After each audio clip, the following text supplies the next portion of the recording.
Welcome to This Explainer. Today, we are unpacking an absolute masterclass in short-form storytelling.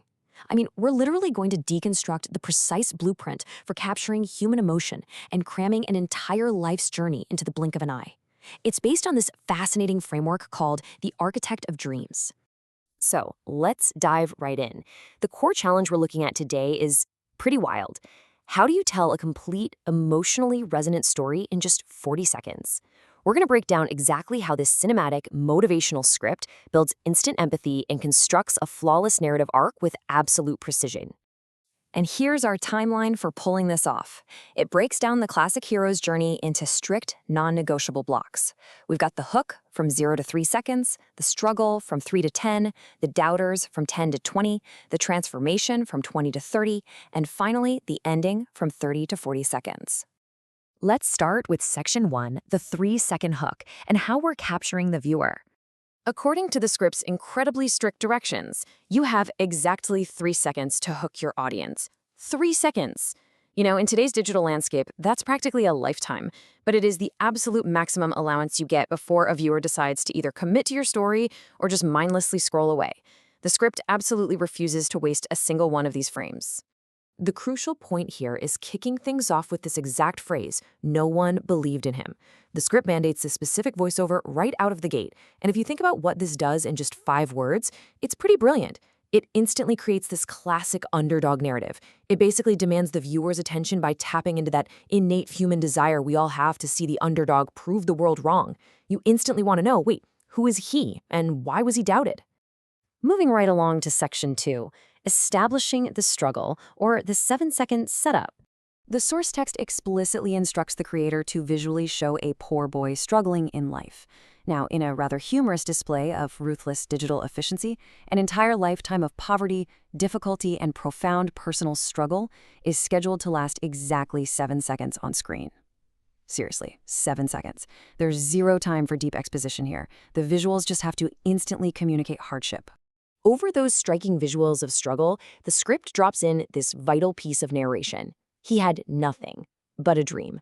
This is just brilliant because it proves you really don't need a 2-hour feature-length film to establish a hero's core motivation. By mashing up the visual of severe poverty with the auditory promise of a dream, the script anchors us firmly in the protagonist's corner way before we even hit the 10-second mark. Okay, hitting Section 3, facing the doubters and escalating the conflict.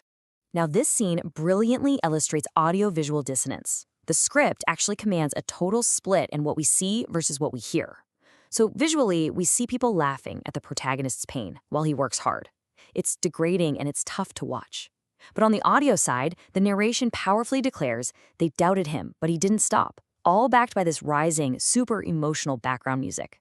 The visuals show defeat, sure, but the audio promises resilience. And that tension, that is exactly what keeps the viewer totally locked in.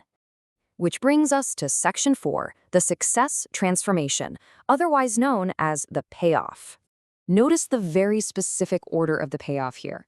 Step 1, the visual success transformation absolutely must hit first. The viewer needs to see the change, the physical manifestation of all that hard work. Then, Step 2, only after we see it does the narration chime in to state, one day, everything changed. It validates what you're already seeing with your own eyes, making that emotional payoff feel incredibly earned and powerful. Take a look at the mathematical balance of this emotional arc, because it's pretty wild. The period of struggle and rejection lasts from the 3-second mark to the 20-second mark. That's exactly 17 seconds of grueling societal rejection and hardship. But look at the reward. The success and resolution phase takes over the entire back half, from 20 seconds all the way to 40 seconds. That grants a full 20 seconds of pure triumph. The script literally uses math to ensure that the triumph outlasts the trauma, leaving us feeling completely uplifted. And finally, Section 5, the final message and leaving a mark. For these final 10 seconds, the script calls for a simple text overlay, never give up. But honestly, what's most fascinating here is what the script doesn't ask for. There is absolutely no more voiceover narration. Zero. Rather than having a booming voice dictate the ending to you, the script relies purely on those on-screen subtitles and the absolute peak of that emotional background music to drive home the ultimate motivational takeaway. It steps back, allowing the viewer to internalize the message quietly, just reading the words while soaking in the music. As we wrap up this explainer on the mechanics of short-form storytelling, we've seen exactly how the architect of dreams meticulously maps out a hero's journey using perfectly timed hooks, vivid visual conflict, and perfectly balanced audio cues. So I want to leave you with this thought. Given these incredibly strict 40-second parameters, how might you compress your own journey into a masterpiece? What would your hook be, and what dream would you share with the world?